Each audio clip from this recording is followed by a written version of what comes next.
Halo, selamat malam. Hari ini saya akan menjelaskan metode yang kedua, yaitu kebijakan yang mengutamakan pengendalian tingkat persediaan. Kalau yang sebelumnya itu kan kita mengendalikan tingkat produksi ya. Artinya produksi yang kita atur menjadi stabil dari waktu ke waktu.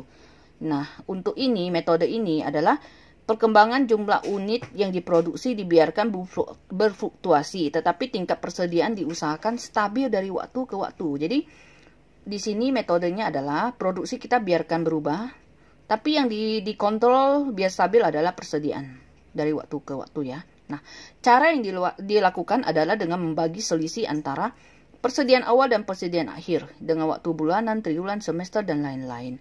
Rumusnya adalah misal selisih tingkat persediaan, yaitu persediaan awal dikurangi persediaan akhir dibagi dengan jumlah datanya atau triwulan. Kalau data contoh soalnya triwulan. Nah, kita lihat dengan contoh soal yang sama. PT Takjub ya. Dengan contoh soal yang sama, triwulan 1, 2, 3, 4 ya. Persediaan awalnya 60.000, persediaan akhirnya 40.000. Oke. Kita coba mengerjakan metode yang mengutamakan kebijakan yang mengutamakan pengendalian tingkat persediaannya. Oke. Nah, sebelumnya dalam pengerjaan metode ini ada rule yang harus kamu perhatikan atau aturan yang harus kamu ingat ya. Yaitu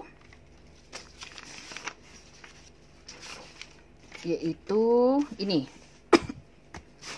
Nah, ada dua alur ya yang perlu kamu ingat.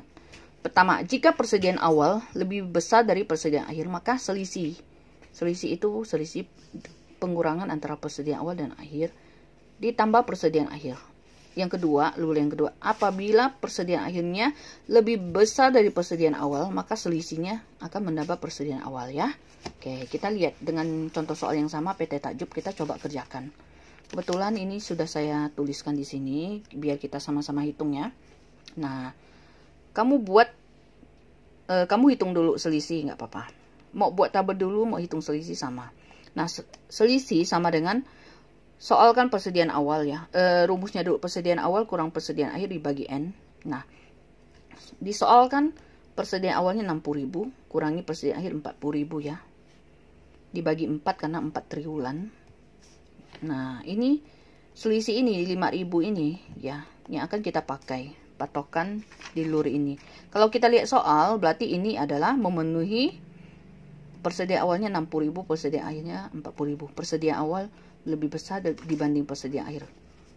Memenuhi rule yang pertama. Jika persediaan awal lebih besar dari persediaan akhir, maka selisih 5.000 akan menambah persediaan akhir ya. Oke. Nah, selanjutnya kita bikin tabel kolom seperti ini. Uraian triwulan 1, 2, 3, 4 total. Penjualan persediaan tambah persediaan akhir adalah kebutuhan kurangi persediaan awal, itu tingkat produksi. Masukkanlah data penjualan untuk triwulan 1, 2, 3, 4 dan totalkan. Masukkanlah persediaan akhirnya 40.000 di soal ya. Tambah yaitu 440.000 itu kebutuhan. Persediaan awalnya berapa? Di soal 60.000 kurangi 380.000 ya. Oke, berhenti di sini. Lalu lanjut.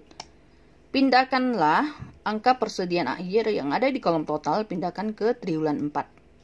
Selalu ingat ini ya, semua metode yang kamu kerjakan, 3 metode, selalu pindahkanlah dari kolom total, pindahkan ke persediaan akhir di triwulan 4. Lalu, persediaan awal yang ada di kolom total, pindahkanlah di triwulan 1. Oke, sampai di situ stop. Kita lihat selisihnya. Kita sekarang ingin membuat persediaan itu stabil. Nah, 5.000 ya selisihnya. Tadi kan memenuhi rule pertama. Karena 60.000 lebih besar dari 40.000. Persediaan awalnya lebih besar dari persediaan akhir. Ingat lagi rule-nya. Ya, selisihnya menambah persediaan akhir. Di soal persediaannya berapa yang ada? 40.000. Tambah 5.000 berapa? 45.000. 45.000 tambah 5.000 berapa? 50.000. 50.000 tambah 5.000 berapa? 55.000. Oke. Nah, sekarang persediaan akhir triwulan 1 akan menjadi persediaan awal triwulan 2, betul ya? 55.000. Ini. Persediaan akhir triwulan 2 50.000 akan menjadi persediaan awal triwulan 3 50.000. Persediaan akhir triwulan 3 akan menjadi persediaan awal triwulan 4. Betul ya? Oke, silakan dihitung. Nah, kalau kayak begini kan bisa dihitung ya. Berarti 155.000 ini berapa? 130.000. Ini berarti 135.000.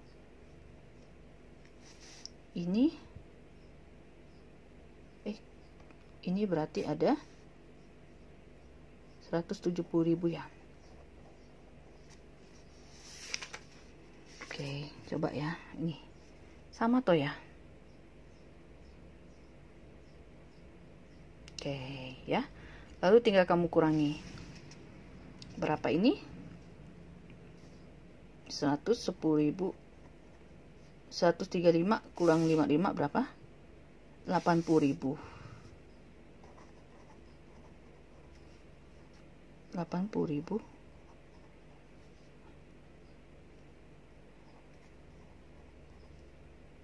$110.000.